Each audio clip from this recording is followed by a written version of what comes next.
નમસ્કાર, ન્યૂઝરૂમ સાથે આપનું સ્વાગત। સમાચાર દાહોદની મનરેગા કૌભાંડને લઈને કે જ્યાં મંત્રી પુત્ર બચુ ખાબડના દીકરા એટલે કે કિરણ ખાબર અને બળવંત ખાબર બંનેને આજે નીચલી કોર્ટે 50,000ના બોન્ડ સાથે જામીન આપ્યા હતા। જો કે એ જામીન બાદ બચુ ખાબડની ચિંતામાં વધારો થયો છે। જી હા, બચુ ખાબડની મુશ્કેલીમાં વધારો થયો છે, કારણ કે દાહોદ પોલીસે સમગ્ર મામલે સ્ટેની માંગણી કરી છે। જામીન પર સ્ટેની માંગણી કરી છે અને સાથે રિવિઝન પણ ફાઇલ કરી છે કે ફરી સુનાવણી કરવામાં આવે તો ઉપલી કોર્ટમાં રિવિઝન પ્લસ સ્ટેની માંગણી કરી છે। જ્યારે નીચલી કોર્ટમાંથી જ્યાંથી બંનેને જામીન મળી ગયા હતા એ જામીન અરજી પર આખરે દાહોદ પોલીસે સ્ટેની માંગણી કરી છે।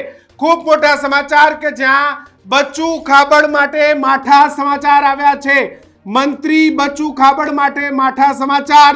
મનરેગાનું કરોડો રૂપિયાનું કૌભાંડ આજે સવારે બંને મંત્રી પુત્રોને નીચલી કોર્ટમાંથી જામીન મળ્યા હતા, ત્યારે હવે બંને પુત્રોના જામીન જે 50,000 રૂપિયાના બોન્ડ પર બંનેને જામીન મળ્યા હતા એ જામીન અરજી પર આખરે જે દાહોદ પોલીસ છે તેના દ્વારા સ્ટે પ્લસ રિવિઝનની માંગ કરવામાં આવી છે।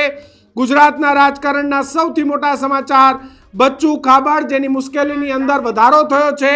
બચુ ખાબડના પુત્ર વિરુદ્ધ દાહોદ પોલીસની સૌથી મોટી કાર્યવાહી। બચુ ખાબડના પુત્ર વિરુદ્ધ ફરી રિવિઝનની માંગણી કરવામાં આવી છે। દાહોદ જિલ્લા પોલીસ ટીમની સૌથી મોટી કાર્યવાહી, તેમના પુત્રો સામે રિવિઝન ફાઇલ કરવામાં આવી છે, સાથે જ સ્ટે પણ માંગવામાં આવ્યો છે।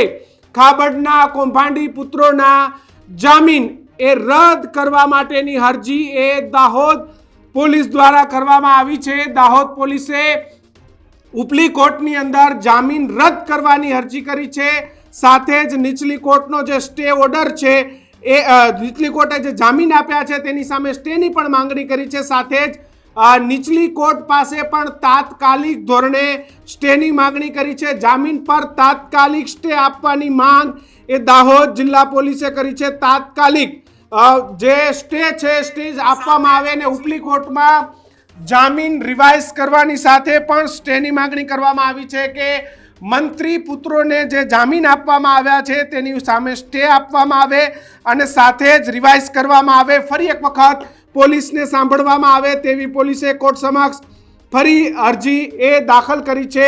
સમગ્ર મામલે દાહોદ પોલીસે પહેલેથી જ કડક વલણ અપનાવ્યું હતું, કારણ કે દાહોદ પોલીસે તેમની ધરપકડ કરી, ધરપકડ બાદ તેમની સામે રિમાન્ડ પણ માંગ્યા હતા, બીજી વખત પણ રિમાન્ડ માંગ્યા હતા। જો કે બીજી વખત રિમાન્ડ જ્યારે માંગવામાં આવ્યા ત્યારે જ જે મંત્રી પુત્રો છે તેમને પોતાની જામીન અરજી ફાઇલ કરી દીધી હતી। જો કે એ બીજી વખત રિમાન્ડ ન મળતા તેમને જ્યુડિશિયલ કસ્ટડીમાં મોકલી દેવામાં આવ્યા હતા અને જ્યુડિશિયલ કસ્ટડી બાદ બંને પુત્રોના આજે જામીન થઈ ગયા હતા। જો કે આખરે જામીન પર જે સ્ટે છે તે દાહોદ પોલીસે માંગ્યો છે। સંવાદદાતા દીક્ષિત ઠકરાર જોડાયા છે। દીક્ષિત, દાહોદ પોલીસે બંને મંત્રી પુત્રો સામે આંખલાલ કરી છે અને કીધું છે કે સ્ટે આપવામાં આવે અને સાથે અરજી રિવાઇઝની માંગણી નીચે અને ઉપલી બંને કોર્ટમાં કરી છે। બિલકુલ, અમે ક્યાંક પોલીસ અંધારામાં રહી ગઈ હતી, પરંતુ જેવા જામીન મળી એની વાત આવી તેવી પોલીસ તરત સક્રિય થઈ ગઈ।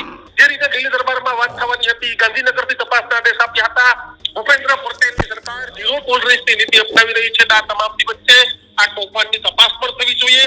આ બંને કૌભાંડી પુત્રો બહાર આવે તો પુરાવાઓનો નાશ કરી શકે। આ તમામ મુદ્દાની આધારે તાત્કાલિક નીચલી કોર્ટે, જે કોર્ટે કિશન જામીન આપ્યા છે તે કોર્ટમાં ફરી સુનાવણી માટે વિનંતી કરવામાં આવી છે, અરજી દાખલ કરવામાં આવી છે। તો ઉપલી કોર્ટમાં પણ તાત્કાલિક અસરથી જિલ્લા પોલીસ પહોંચી ગઈ છે અને જિલ્લા પોલીસે જામીન રદ કરવાની માંગ છે તે કરી છે। રિવિઝનલ પિટિશન પણ ફાઇલ થઈ ચૂકી છે।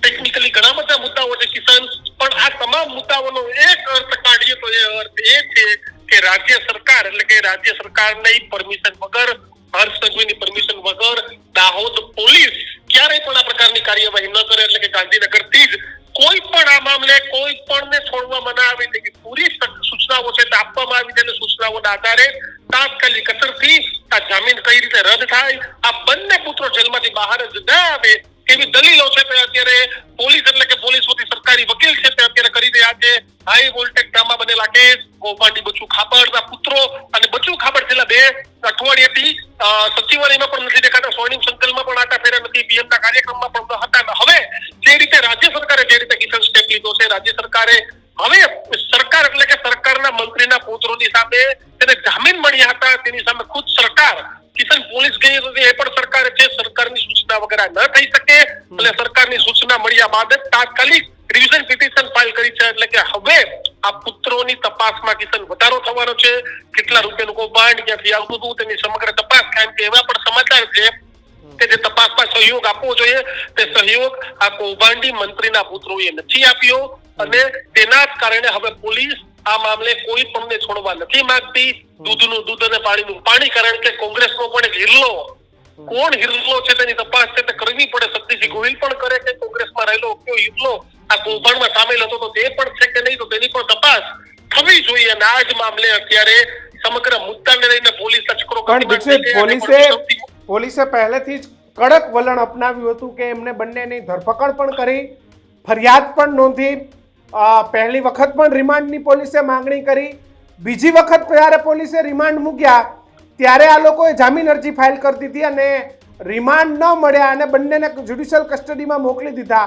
અને આજે પણ પોલીસે ફરી જ્યારે અમને જામીન મળી ગયા છે ત્યારે પણ દાહોદ પોલીસે નીચલી કોર્ટ પાસે સ્ટેની માંગણી કરી, ઉપલી કોર્ટ પાસે સ્ટે પ્લસ રિવિઝનની માંગણી કરી. એટલે કે દાહોદ પોલીસ એ આ બંને જે આરોપીઓ છે કૌભાંડના એને 1% છોડવાના મૂડમાં નથી. આનો મતલબ શું થાય છે દીક્ષિત? આ આદેશ ક્યાંથી હોય છે? આનો મતલબ એ થાય છે કે 2 દિવસ અહીંયા પીએમ મોદી રોકાઈને ગયા છે. મોદી જો સરકારે ધાર્યું હોત તો પીએમ મોદીના પ્રવાસ પછી આ કાર્યવાહી થઈ શકી હોત, કારણ ખબર જ હતી કે પીએમ મોદી ગુજરાત આવવાના છે, તેનું શેડ્યુલ નક્કી હતું, પણ પહેલાથી જ કિશનના કાર્યવાહી થઈ ગઈ. દિલ્હીથી સૂચના ગાંધીનગર ને ગાંધીનગરની સૂચના દાહોદ પહોંચી છે.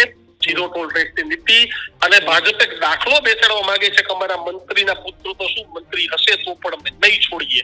સૌથી મોટું ઉદાહરણ કે દાહોદના કાર્યક્રમમાં પીએમ મોદી હાજર હતા, ત્યાં બચુ ખાબડ નિરીક્ષણ કરવા પહોંચે તે પણ કાર્યક્રમથી દૂરી બનાવવા માટેની સિદ્ધિ જો એ ટ્વીટ ન થયું હોત તો કદાચ ઉપર ધ્યાનમાં ના આવે, પણ જે બચુભાઈ ડાયા થવા ગયા કે તરત ફોટો મૂકીને કીધું કે મેં નિરીક્ષણ કર્યું એટલે કાર્યક્રમથી દૂરી બનાવવા સૂચના.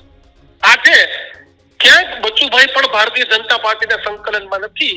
ભારતીય જનતા પાર્ટીમાં સંકલન કર્યા વગર જામીન લીધા તો સરકારની સીધી જ ગાંધીનગરથી એક ફોન જાય છે, તરત દાહોદના ઉચ્ચ પોલીસ અધિકારીઓ ટેલિફોનિક વાત કરે છે અને તરત સરકારમાંથી એવી સૂચના આવે છે કે તમે રિવિઝન પિટિશન ફાઇલ કરો, આ કૌભાંડી મંત્રીના પુત્રો બહાર ના આવી જવા જોઈએ. કારણ કે કિશન આપણા દેશમાં કાયદાની છટકબારીઓ ઘણી બધી છે, પણ એ સરકારને પણ ખબર છે કે કાયદાની છટકબારીઓમાંથી છટકવા નથી દેવાના. આપણી ન્યાયપાલિકા છે, ન્યાયપાલિકામાં ભરોસો રાખવાનો. નીચલી કોર્ટમાંથી જામીન લઈ લે તો ઉપલી કોર્ટમાં પણ મુદ્દા સાથે કે શા કારણે આ કૌભાંડી પુત્રોના જામીન રદ થવા જોઈએ, તો દાહોદ પોલીસે સક્ષમ મુદ્દાઓ આપ્યા છે કે સાહેબ આ કારણો છે, આ કારણો માટે આ કોઈ પણ આવા કૌભાંડી છે તે બહાર ના આવવા જોઈએ અને જામીન ન મળવા જોઈએ. એટલે તેની દલીલો છે તે કિશન અત્યારે ચાલી રહી છે. દીક્ષિત, લાગે છે કે મુશ્કેલીઓમાં વધારો થાય બચુભાઈ અને દીકરા બંનેની? 1001% મુશ્કેલીમાં વધારો થયો લાગતું નથી. મુશ્કેલીના વધારાની શરૂઆત થઈ ચૂકી છે, કારણ કે સતત આજે રાજ્ય સરકારની બીજી કેબિનેટ બેઠક, સતત બીજી કેબિનેટ બેઠકમાં બચુ ખાબડ ગેરહાજર, સતત ગાંધીનગર નહીં, પીએમ મોદીના કાર્યક્રમમાં નહીં. અને એક રાહતના સમાચાર કિશન આપણે થોડીક વાર પહેલા ચલાવ્યા કે બચ્ચુ ખાબડ અને તેના પુત્ર માટે મોટી રાહત જામીન મળી ગયા છે. તો હવે જામીન રદ કરાવવાની કાર્યવાહી છે તે પણ ચાલુ થઈ ગઈ છે. એટલે કે એવું તમે બિલકુલ ભૂલી જાઓ કે એવું લાગે છે કે હવે મોટી કાર્યવાહી થશે, મુશ્કેલી વધશે. મુશ્કેલી વધી ગઈ છે, કારણ કે હવે જે બચુ ખાબડ છે તેની પડખે રાજ્ય સરકાર નથી. એનો સૌથી મોટો બોલતો પુરાવો છે કે રાજ્ય સરકાર જ બચુ ખાબડની સામે તેના દીકરાના જામીન છે તે રદ કરાવવા માટે ગઈ છે. XYZ કોઈ પણ પોલીસ અધિકારી ગયા છે, તમે એવું માની લો કે દાહોદ એસપી રાજદીપસિંહ ઝાલા ગયા છે, પણ રાજદીપસિંહ ઝાલાને પણ કિશન સૂચના હશે.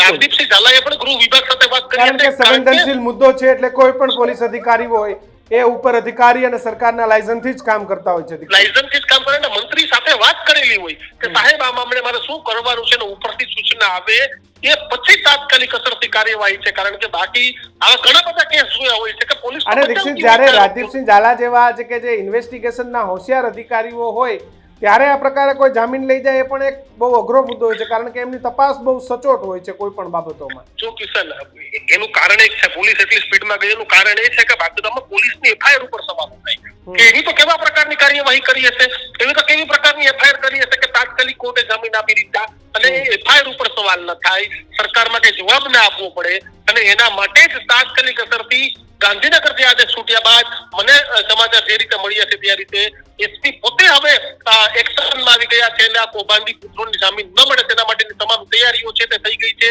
દલીલો વકીલો કરશે, પરંતુ તમામ વકીલને પૂરતા પુરાવા પોલીસ તરફથી આપવામાં આવ્યા છે કે સાહેબ આના કારણે આ બંને જે કૌભાંડી ભ્રષ્ટાચારી પુત્રો છે તેને જામીન ન મળવા જોઈએ, અને તેની દલીલો છે તે અત્યારે દાહોદની ઉપલી કોર્ટ અને નીચલી કોર્ટ કિશન, કારણ કે બંને જગ્યાએ અરજી દાખલ કરવામાં આવી છે તો બંને જગ્યાએ ચાલી રહી છે. હા, બિલકુલ આભાર દીક્ષિત તમારી સાથે જોડાવા બદલ. તો બંને જગ્યાએ તાત્કાલિક સુનાવણી થાય અને તાત્કાલિક અસરથી અરજીઓ અને જેની અપીલ છે હાલ પોલીસ દ્વારા ફાઇલ કરવામાં આવી છે કે બંને કૌભાંડી પુત્ર એટલે કે બચ્ચુભાઈના બંને દીકરાઓ કે જેમને કરોડો રૂપિયાનું મનરેગાની અંદર કૌભાંડ કર્યું છે, બંનેને આજે નીચલી કોર્ટ દ્વારા 50,000 રૂપિયાના બોન્ડ સાથે જામીન આપવામાં આવ્યા હતા. જો કે હાલ બંનેના જામીન એ રદ કરવા માટે જે દાહોદ પોલીસ છે તેના દ્વારા ફરી એક વખત નીચલી કોર્ટમાં સ્ટે દાખલ કરવામાં આવ્યો છે. સાથે જ ઉપલી કોર્ટની અંદર સ્ટે પ્લસ રિવિઝન ફાઇલ કરવામાં આવી છે કે આ મામલે ફરી એકવાર પોલીસને સાંભળવામાં આવે, પોલીસનો પક્ષ સાંભળવામાં આવે, સરકારનો પક્ષ સાંભળવામાં આવે કે કેવી રીતે આ કૌભાંડી દીકરાઓએ, કેવી રીતે મંત્રીના કૌભાંડી પુત્રોએ કરોડો રૂપિયાનો ચૂનો એ ગુજરાતની આમ આદિવાસી જનતાને, દાહોદના તમામ તાલુકાઓમાં ગરીબો માટે થતા કામોમાં કેવી રીતે પ્રજાના અને સરકારના પૈસાનું અહિત કર્યું છે. આ મામલે બંનેને જામીન એ મળ્યા હતા ત્યારે મંત્રી બચ્ચુભાઈ એ ક્યાંક મનની અંદર ખુશ થતા હતા, મનની અંદર લડ્ડુ ફૂટતા હતા, અને એમને એવું હતું કે હવે મંત્રી તરીકે મારી ઇજ્જત સચવાઈ જશે અને હું ગામમાં કહેતો ફરીશ કે જો મારા દીકરાઓને જામીન મળી ગયા એટલે મારા દીકરાઓએ કંઈ ખોટું નહોતું કર્યું. પરંતુ જો કે પોલીસ એ તરત જ એક્શનમાં આવી, સીધા જ ગાંધીનગરથી આદેશો છૂટ્યા અને તાત્કાલિક દાહોદ જિલ્લા પોલીસે નીચલી કોર્ટમાં સ્ટેની માંગણી કરી કે જે જામીન આપવામાં આવ્યા છે એના પર તાત્કાલિક સ્ટે આપવામાં આવે, નહીંતર આ મંત્રીના છોકરાઓ એ આવનારા સમયમાં હજુ પણ પુરાવાઓ નાશ કરી અને મોટા પૈસા ચાઉ કરી શકે છે.